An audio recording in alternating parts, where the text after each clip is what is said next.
आउज़ुबिल्लाहिमिनश्शैतानिर्रजीम बिस्मिल्लाहिर्रहमानिर्रहीम।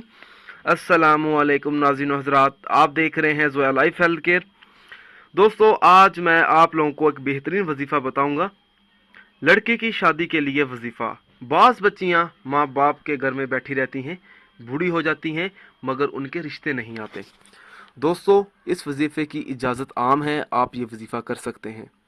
बाज़ बच्चियां अच्छे रिश्ते के इंतज़ार में अपने माँ बाप के घर में बैठी बैठी बूढ़ी हो जाती हैं दोस्तों, मगर कोई अच्छा रिश्ता नहीं मिलता।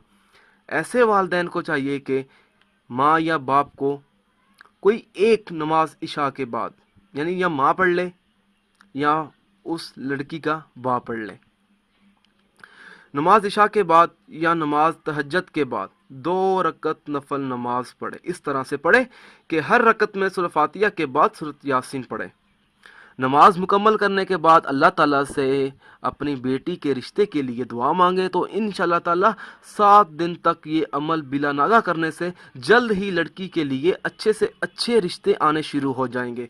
दोस्तों, अगर किसी को सूरत यासीन ज़ुबानी ना आती हो तो वो इस सूरत की कम से कम 3 आयत याद करे और 2 रकत नफल नमाज में सूरत फातिहा के बाद पढ़े। फिर जब नमाज मुकम्मल कर ले तो सलाम फेरने के बाद सूरत यासीन को 2 मरतबा देखकर पढ़े। तो इंशाअल्लाह ताला जब वो ये वजीफ़ा करेगा तो इंशाअल्लाह ताला अच्छे से अच्छा रिश्ता आएगा और नेक जगह रिश्ता होगा उसकी लड़की का। दोस्तों, मैं आप लोगों को एक और बात बताता चलूं, आप जो भी वजीफ़ा करें अल्लाह ताला की रज़ा के लिए करें। अगर अल्लाह ताला खुश होगा तो इंशाअल्लाह ताला आपको कामयाबी भी ज़रूर मिलेगी, आपको अच्छे से अच्छा रिश्ता आएगा। दोस्तों, आप 5 वक़्त की नमाज भी अदा करें। दोस्तों, उन लोगों के वज़ाइफ और अमल इसलिए बेअसर रहते हैं क्योंकि वो 5 वक़्त की नमाज अदा नहीं करते। आप 5 वक़्त की नमाज अदा करें। इस वजीफ़ा को पढ़ने से आपकी तमाम मुश्किलात हल हो सकती हैं। अगर आप मुझसे कोई भी वजीफ़ा पूछना चाहते हैं या कोई ऐसा वजीफ़ा है जिसकी आपको समझ ना आ रही हो तो आप मुझे इस वीडियो के नीचे कमेंट कर सकते हैं।